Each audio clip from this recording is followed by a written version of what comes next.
Hey guys, welcome to another blog. আপনারা সকলে কেমন আছেন? আশা করি সকলে ভালো আছেন। আর সোম চলে এসছে, মানে আমার রান্না বান্না এখন শুরু। আর আমার রোজকার ব্লগটাও এখন প্রায় হয়তো রান্না বান্না দিয়েই শুরু হবে, রান্নাঘর থেকে শুরু হবে। সকাল সকাল আমি এখানে রান্নাটা বসিয়ে দিচ্ছি। একটু টক করব, কারণ সোম অনেক দিন হলো টক খায় না। আর একটু আমচুর দিয়ে সর্ষে বাটা দিয়ে টক করব।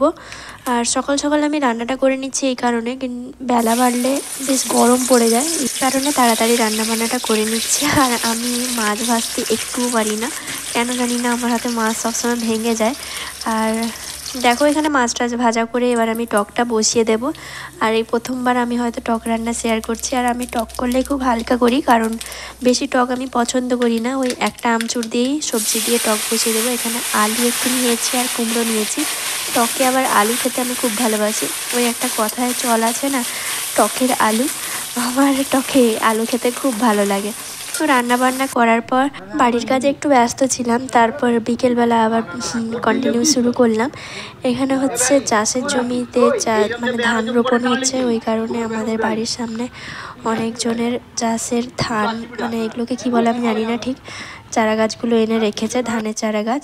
আর এখানে তো অনেক জমিতে পোতা হয়ে গেছে, কি সুন্দর লাগছে দেখতে। আমাদের বাড়ির ওইদিকে তো এগুলো মানে নেই, আমি দেখতেই পাই না। এখানে যেহেতু অনেক মাঠ, আর আমাদের বাড়িটা হচ্ছে একদম জমির পাশে লাগালাগি, তো ওই কারণে আমার দেখতে সুবিধে হয় আর পুট করে চলে আসে সময় পেলে। আর এই জমির পাশে পাশেই আমাদের গাছ লাগানো হয়েছে।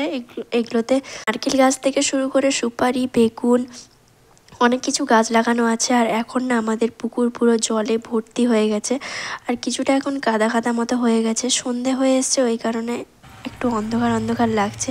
ওই টাইমটা না একটু হালকা হালকা ঠান্ডা ছিল, এখনও পর্যন্ত আছে ওয়েদার এরকমই।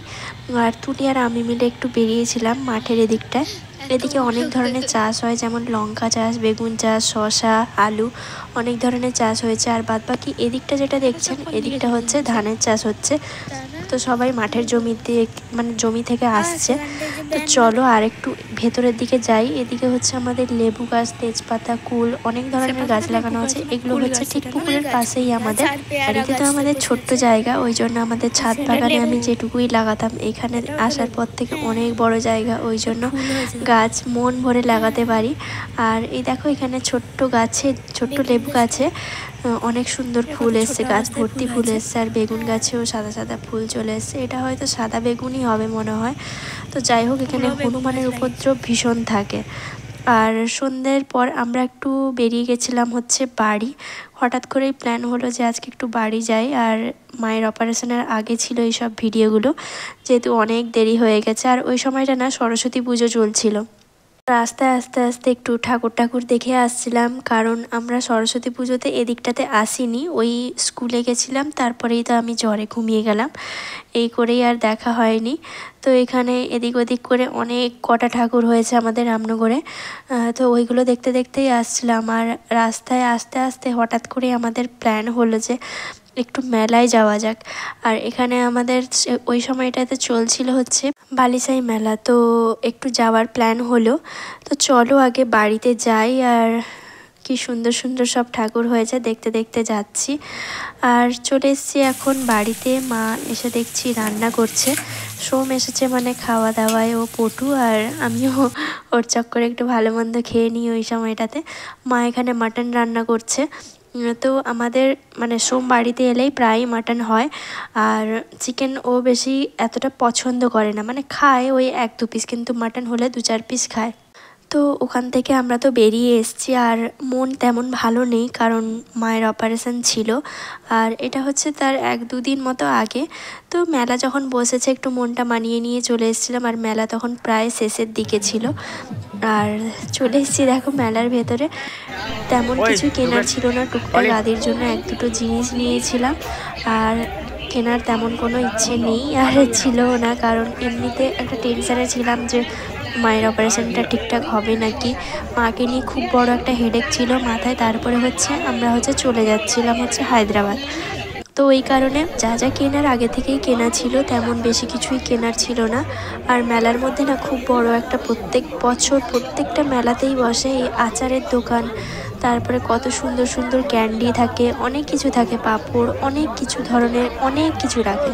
পাশেই বসেছিল কাপ প্লেটের দোকান। ওদিকে আমি আর ভুলেও তাকাচ্ছি না, কারণ মেয়েদের এমন একটা স্বভাব আছে, বিয়ের পর কেন থেকে শুরু করে বিয়ের আগেও পর্যন্ত অনেক জিনিস আমরা কেনাকাটা করি এই দোকান থেকে। তো ওই কারণে আর তাকালাম না। এদিকে অনেক ধরনের চিপস পাঁপড়ের প্যাকেট ছিল, এগুলো কিছুই নিইনি। আমরা 2-3 রকমের আচার নিয়েছি।